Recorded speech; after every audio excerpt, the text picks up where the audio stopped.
چھٹے پہ میرپور خاص، 7واں شیخو پورہ، 8 نمبر پہ سرگودا، 9 گجرات اور 10 بہاول نگر۔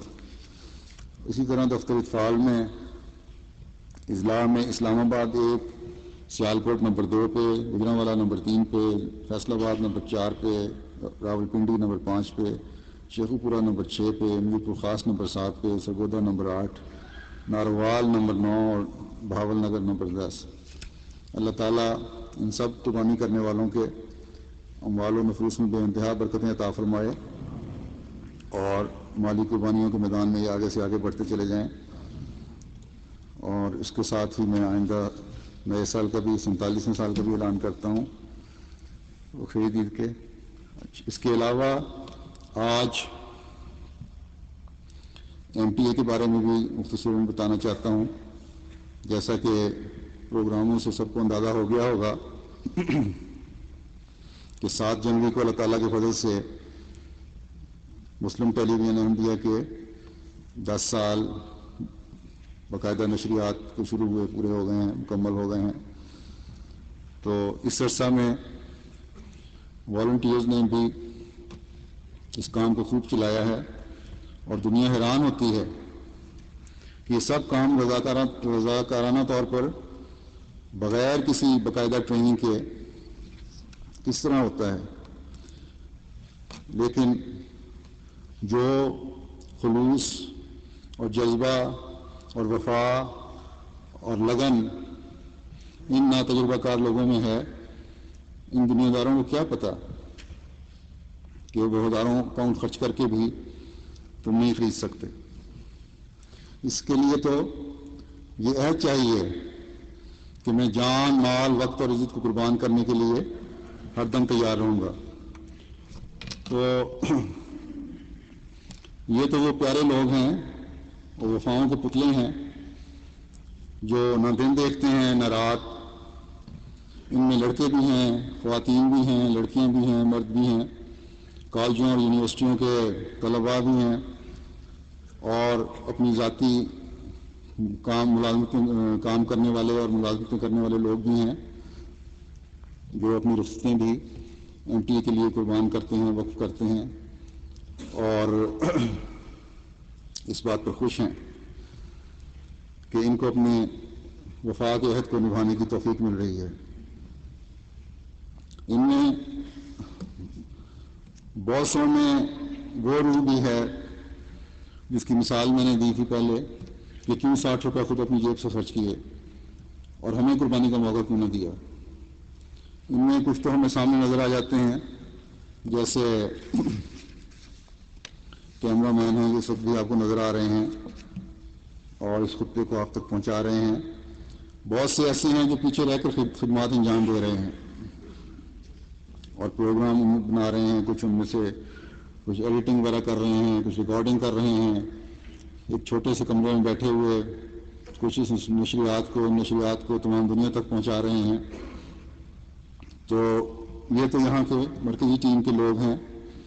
پھر مختلف ممالک میں پروگرام بنانے والے ہیں، لیکن مختلف ممالک کو اس موقع سے فائدہ اٹھاتے ہوئے جماعتوں کو یہ بھی کہہ دوں کہ جس طرح جماعتوں کی طرف سے پروگرام بن کے آنے چاہیے تھے اس طرح نہیں آ رہے۔ افریقن ممالک سے بہت کم ہیں پروگرام، پھر یورپ سے بھی اس طرح نہیں جس طرح آنے چاہیے۔ ایشیا کے بہت ممالک ہیں ایسے، وہاں مختلف پروگرام بن سکتے ہیں، ڈاکومنٹریز بن سکتی ہیں، وہاں کے اور بہت سارے پروگرام ہیں۔